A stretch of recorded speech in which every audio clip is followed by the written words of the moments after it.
Hello and welcome to SGR education. SGR education में आपका स्वागत है। मेरा नाम है नवीन साख। इंडक्टिव लर्निंग स्ट्रैटेजीज क्या होती हैं, ये क्वेश्चन आपने 2020 के बाद से बहुत बार देखा होगा। आज इसको एड्रेस करेंगे।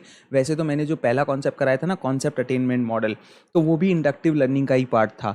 तो इसमें हम बाकी तीन जो है वो और मेथड्स की बात करेंगे। और जैसे कि आप सबको पता है कि आज लास्ट दिन है अनअकैडमी के ऑफर का, जिसमें कि आपको 6 महीने प्लस के सब्सक्रिप्शन पे ज़्यादा मिल रहे हैं और 25% आपकी फ़ीस कम हो रही है। तो अगर आप प्लान कर रहे हैं कि अपनी पढ़ाई को तरीके से शुरू करने वाले हैं जून अटेम्प्ट के लिए, अगर आप तैयारी करना चाहते हैं एक सीरियस तरीके से लाइव क्लासेस के साथ, तो मेरा ये सजेशन रहेगा कि आप लोग आज ही अपना सब्सक्रिप्शन ले लीजिए। लिंक आपको डिस्क्रिप्शन में मिल जाएगा, पहले कमेंट में मिल जाएगा। और प्लस के कोर्सेज में एंटर करके अपनी तैयारी को मई महीने से ही सीरियसली शुरू करके जून के लास्ट में, क्योंकि पेपर है, तो मेरी उम्मीद है कि आप लोग प्लस में एनरोल कर लेंगे। और बहुत सारे लोगों ने अभी रिसेंटली किया भी है, और मैं ये कह सकता हूँ कि आपको अच्छे रिजल्ट्स उससे मिलने की संभावना और बढ़ेगी। देखिए, हम सब जानते हैं कि इंडक्टिव और डिडक्टिव दो तरीके होते हैं। अगला लेसन आने भी वाला है इंडक्टिव डिडक्टिव टीचिंग स्ट्रैटेजीज पे। तो हम हमेशा देखते हैं कि इंडक्टिव की शुरुआत ना पता कैसे होती है, जहाँ पे आप एक स्पेसिफिक ऑब्जर्वेशन करके उस पे एक पैटर्न बनाते हैं और उस पैटर्न के बेसिस पे एक थ्योरी बना लेते हैं। अब यही थ्योरी जाती है डिडक्टिव प्रोसेस में, और थ्योरी पे बनता है हाइपोथेसिस, और हाइपोथेसिस पे बनती है एक स्पेसिफिक ऑब्जर्वेशन या एक स्पेसिफिक रिजल्ट आप दे देते हैं। तो हम बोलते हैं कि थ्योरी मेकिंग प्रोसेस, एक्सप्लोरेशन की प्रोसेस इंडक्टिव है, वेरिफिकेशन ऑथेंटिकेशन की प्रोसेस डिडक्टिव है ना।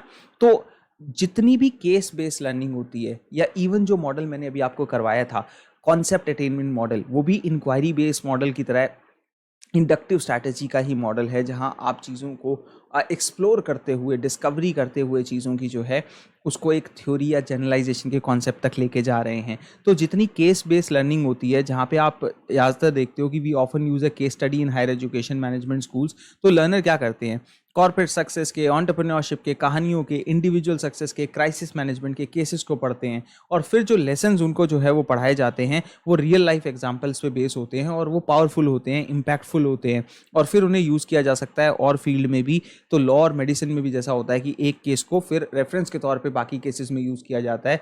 तो ये इंडक्टिव लर्निंग का पहला मेथड है, जो कि केस बेस्ड लर्निंग होती है। और कॉन्सेप्ट अटेनमेंट मॉडल भी याद रखिएगा, जो पढ़ाया था वो भी इंडक्टिव का ही तरीका है। फिर आती है इंक्वायरी बेस्ड लर्निंग, जो मॉडल हमने अभी रिसेंटली पिछली वीडियो में किया था, कि स्टूडेंट्स को प्रेजेंट कर दी जाती है एक प्रॉब्लम, टॉपिक या चैलेंज जो उनको क्यूरियोसिटी पैदा करे, और फिर कहा जाता है कि तुम इस पर रिस्पॉन्ड करो, तुम इस पे सवाल पूछो, तुम इस पे फ्रेम बनाओ, तुम इसको सीक्वेंस दो, तुम इसको एक शेप दो। और ये चैलेंज उनको मदद करता है एक्सप्लोर करने के लिए नॉलेज को और इन्फॉर्मेशन को, जो कि उनके पास ऑलरेडी नहीं होती है। और this could be as simple as कि भाई एक ऐसे जो है वो लिख दीजिए टॉपिक पे जो पहले कवर नहीं करवाया गया था, या फिर ऐसा हो सकता है कि आपको एक्सपेरिमेंटेशन और ग्रुप वर्क के अंदर जैसे शामिल करना हो, तो ये प्रोसेस हो सकती है। उसके अलावा तीसरा होता है प्रोजेक्ट बेस्ड लर्निंग, जो कि इंडक्टिव लर्निंग स्ट्रैटेजीज के अंदर ज़्यादातर यूज़ की जाती है। प्रोजेक्ट बेस्ड लर्निंग में क्या होता है कि पार्टिसिपेंट्स को टास्क दे दिया जाता है कंप्लीट करने के लिए, कि भाई आप ये प्रोजेक्ट जो है वो पूरा करिए। सोलो भी हो सकता है, ग्रुप भी हो सकता है, और ऑफन जो है कई हफ्तों के लिए भी हो सकता है, या इवन पूरे सेमेस्टर के लिए भी एक प्रोजेक्ट दे दिया जाता है।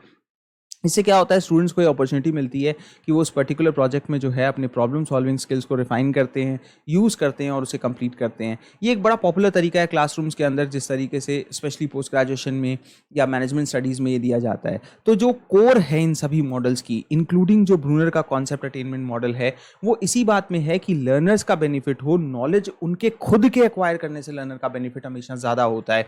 और यही समझाने की कोशिश हो रही है, उनकी अंडरस्टैंडिंग बेहतर होती है, उनके अंदर क्यूरियोसिटी जगती है, जो कि इंक्वायरी बेस्ड मॉडल ने बताया, और साथ ही साथ वो फर्दर एक्सप्लोर करने की क्षमता को अपनी सुधारते हैं। इंडक्टिव टीचिंग मेथड जो है वो आज के समय में बहुत वाइडली यूज होते हैं कई एजुकेशन इंस्टीट्यूशंस में, और इवन पास्ट डेकेड से होते हुए आए हैं। ब्रूनर का कॉन्सेप्ट अटेनमेंट मॉडल हो या फिर इंक्वायरी बेस्ड अप्रोच हो, आज की मॉडर्न टीचिंग टेक्निक्स जो हैं वो कहीं ना कहीं इन चीज़ों को एड्रेस कर रही है, शामिल कर रही है। टीचिंग स्टाइल हर इंसान के ज़रूर अलग है, और कहीं ना कहीं उनको और जो है रिफाइन करके स्टूडेंट लेड बनाना बहुत ज़रूरी है। और टीचर्स जहाँ कहीं ना कहीं कंटिन्यू करते हैं अपनी लर्निंग प्रोसेस को अपने एंटायर करियर के दौरान, तो उनको भी इसे शेपअप करना होगा, ये समझना होगा कि वो किस तरीके से पढ़ा रहे हैं। लेकिन inductive based approaches, student led practices आज ज़्यादा काम आती है। टेलीग्राम चैनल ज्वाइन कर लीजिए। शुक्रिया, अपना ख्याल रखिए, और चैनल को सब्सक्राइब कर लीजिए ताकि ऐसा ही कंटेंट आपको और मिलता रहे।